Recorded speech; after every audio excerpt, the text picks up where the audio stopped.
This is a continuation of the lecture on epithelial tissue. We're continuing with connective tissue, which is another major tissue type found in the body. It is the most abundant and widely distributed out of all of the four main tissue types. And its main functions are binding and support, protection, insulation, and also transportation of substances. Some common characteristics of connective tissue include that they all have a common origin.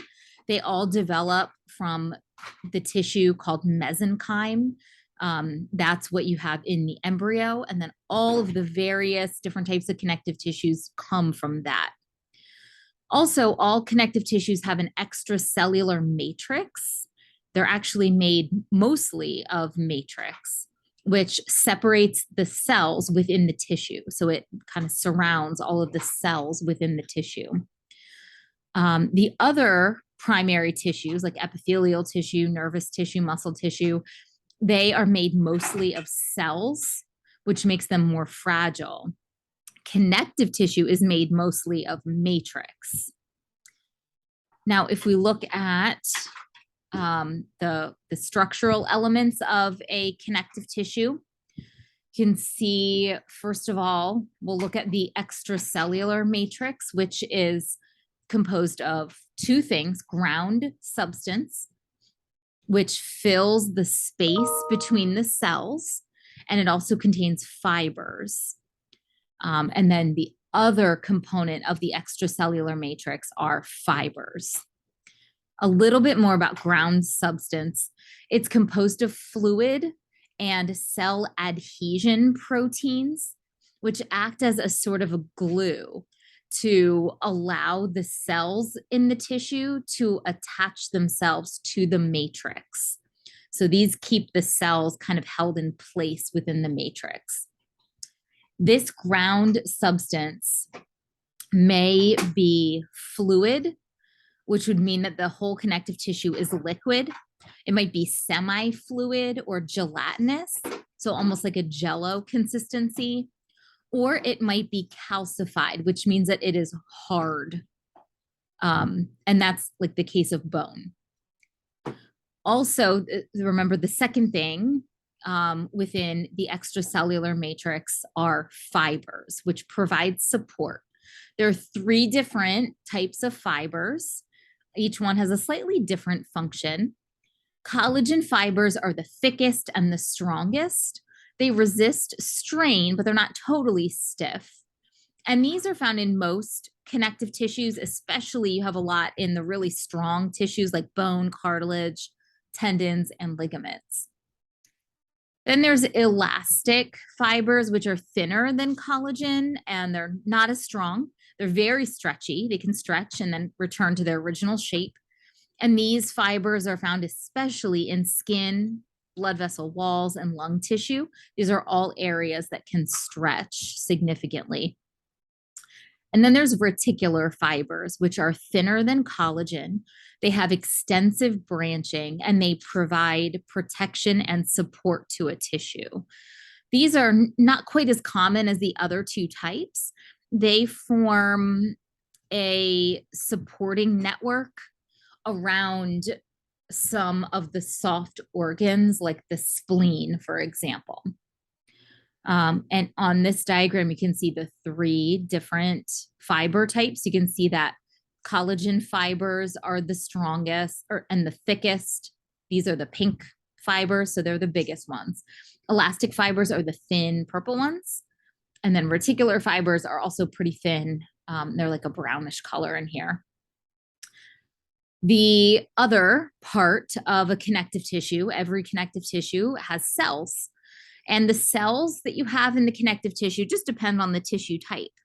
There are fibroblasts, which are the most abundant connective tissue cells.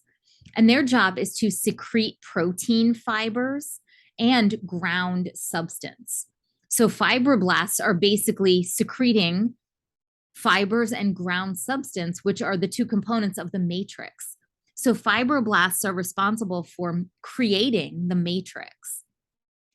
Then there are chondrocytes, which are found in cartilage, adipocytes, which are found in adipose tissue.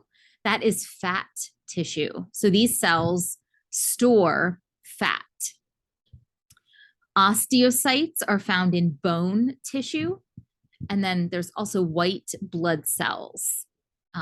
For example, here's a couple examples in this diagram: macrophages and I thought there was another one, lymphocytes. Looks like another type of white blood cell, maybe here and here.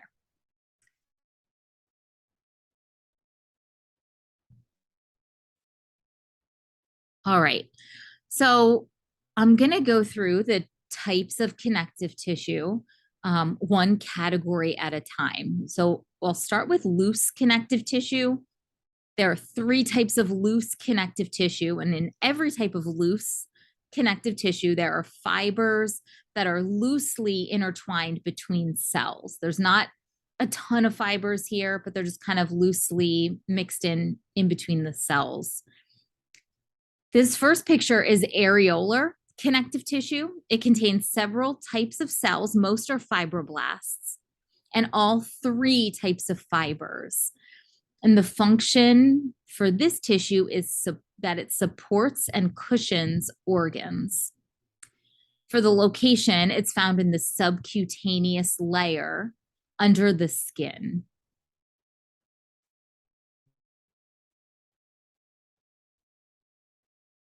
Adipose tissue contains adipocytes and all 3 types of fibers. Its function is that it insulates the body, it acts as an energy reserve, and it supports and protects organs. For the location, it's found wherever areolar tissue is found. You always have those 2 types together. So that means it's also found in the subcutaneous layer underneath of our skin. And the last type of loose tissue is reticular. It contains fibroblasts and many reticular fibers. And this forms a supporting framework around soft organs.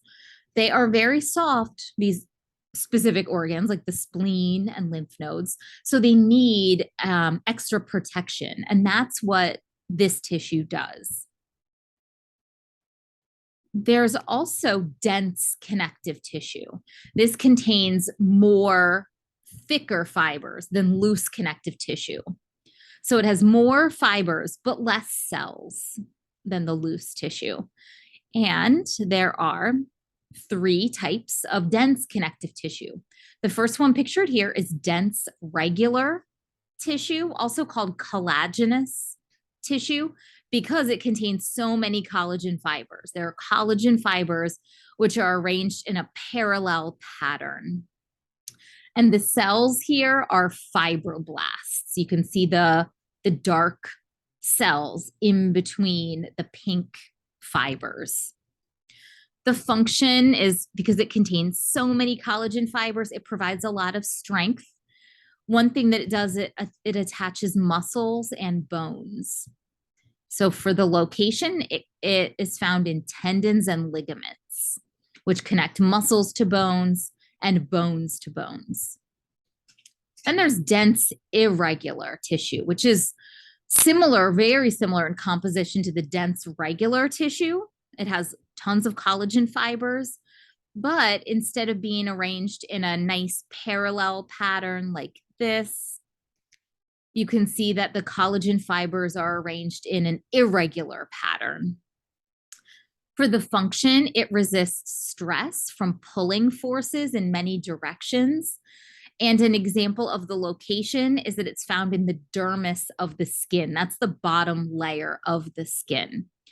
And for the last type of dense connective tissue, we have elastic tissue. So the name tells you the fiber type. It contains a bunch of elastic fibers. That's these dark, kind of coiled up fibers here, and fibroblasts. The function of this tissue is that it allows tissue to recoil or go back to its original shape after being stretched. And for the location, it's found in lung tissue and in artery walls.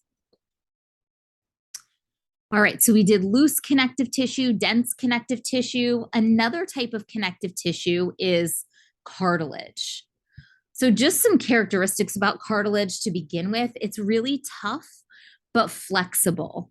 And it has qualities in between dense connective tissue and bone. So it's a little stronger and tougher than dense connective tissue, but it's not as hard as bone. Cartilage is avascular, which means that it does not have a blood supply, and it also does not have a nerve supply. It is covered by perichondrium, which is a membrane of dense irregular tissue, which does have a blood supply. And that's how nutrients are able to get to the cartilage cells, because this membrane that covers the cartilage does have a blood supply. There are two main types of cartilage cells, which are found within cartilage in spaces that are called lacuna. These two cartilage cells are called chondroblasts and chondrocytes. A chondroblast is an immature cartilage cell that's found in growing cartilage, and chondrocytes are mature cartilage cells. Whenever you see that ending blast, it always means an immature cell. And whenever you see the ending cyte, that means a mature cell. All right, so there's three types of cartilage. The first one you're seeing right here is hyaline cartilage. It's the most abundant type. And if you're looking at it in real life, it always looks kind of a bluish white color. And it provides support while allowing for a little bit of movement as well. And this is found in the nose, and it's found at the ends of the long bones. It covers the ends of your long bones. So here are the lacuna. These are the spaces. And then within those spaces are the cartilage cells, the chondrocytes. Everything here around these cells, all this light purple stuff, is the matrix, the extracellular matrix. Here's the next type of cartilage, elastic cartilage. It's almost identical to hyaline cartilage, but it contains many more elastic fibers.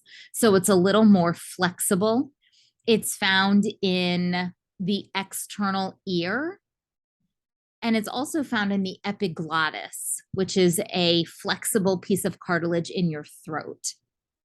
So again, here are the lacuna, the spaces that are filled with the cartilage cells. And then all around the lacuna and the chondrocytes is the matrix. The third type of cartilage is fibrocartilage. This contains many thick collagen fibers, which are shown in that blue color. And this makes it the strongest type of cartilage. So it can withstand a whole lot of pressure. And it's found in locations where you do have a whole lot of pressure. One of these places is the intervertebral discs. So these are the discs in your spine. And also it makes up the cartilage in the knee. In both these places, you're putting a lot of weight on these areas. All right. Another type of connective tissue is bone. Bone contains cells that are called osteocytes. And bone matrix is similar to cartilage, but it is harder because it also contains calcium salts, which calcify and harden it. The functions of bone are that it supports and protects body structures, but bone also contains hollow spaces within it for fat storage and blood cell formation. So that's where bone marrow is located. And it's the bone marrow that performs those two functions, fat storage and blood cell formation. There's two types of bone tissue, compact bone and spongy bone. Compact bone is what you're seeing here in the picture. The basic unit of compact bone, it's these circular structures, which are called osteons. And these basically are made up of circular rings of matrix, hardened, calcified matrix. Looks sort of like the rings in a tree trunk. And then spongy bone contains many spaces in which bone marrow is located. And there's one more type of connective tissue, and that is blood. This consists of blood cells, which you're seeing here, the big purple cells and the smaller pink ones, surrounded by a liquid matrix, which is called blood plasma. So the plasma is the white area here. Blood plasma is, in real life, it's a pale yellow fluid that's made of mostly water and some dissolved substances like some nutrients and gases. And blood cells are suspended within this blood plasma. There are red blood cells, which are erythrocytes. These are the pink, all these pink cells. White blood cells are called leukocytes. These are the large purple cells.